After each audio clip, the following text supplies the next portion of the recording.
जैसा कि नाम है, आप तक पहुंचाएंगे सही और सटीक खबर। जनता की सुननी है और सरकार को सुनानी है। ये है आई ऑफ ट्रुथ। चुनाव अच्छे अच्छे नेताओं की नींद हराम कर देते हैं और बिहार में यही चल रहा है। जिस तरह से एक तरफ एनडीए और दूसरी तरफ महागठबंधन के सहयोगी दल सीटों की मांग को लेकर आवाजें लगा रहे हैं, लगता है आने वाले दिन ना बीजेपी के लिए सुखदायक होंगे और ना ही बिहार की विपक्ष की सबसे बड़ी पार्टी आरजेडी के लिए।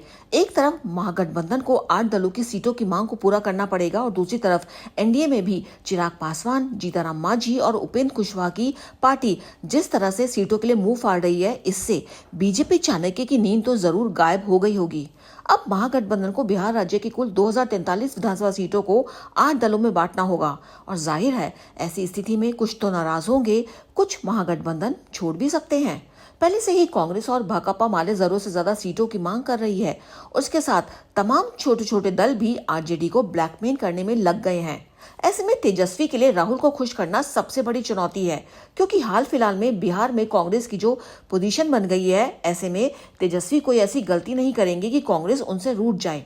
वहीं दूसरी तरफ एनडीए गठबंधन की भी जो पोजीशन है वो ठीक नहीं लगती है। एक तरफ चिराग लगातार पलटी मार रहे हैं, कभी बगावती बयान देते हैं तो कभी नीतीश के समर्थन में खड़े हो जाते हैं।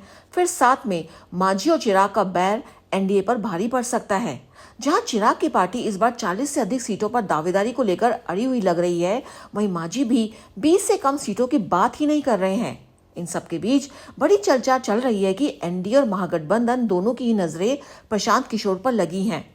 जन स्वराज पार्टी के मुखिया प्रशांत किशोर किस और अपना रुख करते हैं, यह इम्पोर्टेंट है, क्योंकि उनका भी वोट बैंक बिहार में तेजी से बढ़ रहा है और वो जहां भी जाते हैं उस पार्टी को फायदा ही होगा।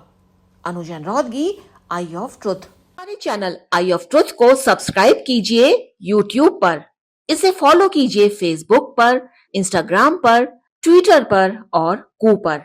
हमारे चैनल के बारे में फीडबैक देने के लिए हमें मेल कीजिए ioftruth.6@gmail.com पर।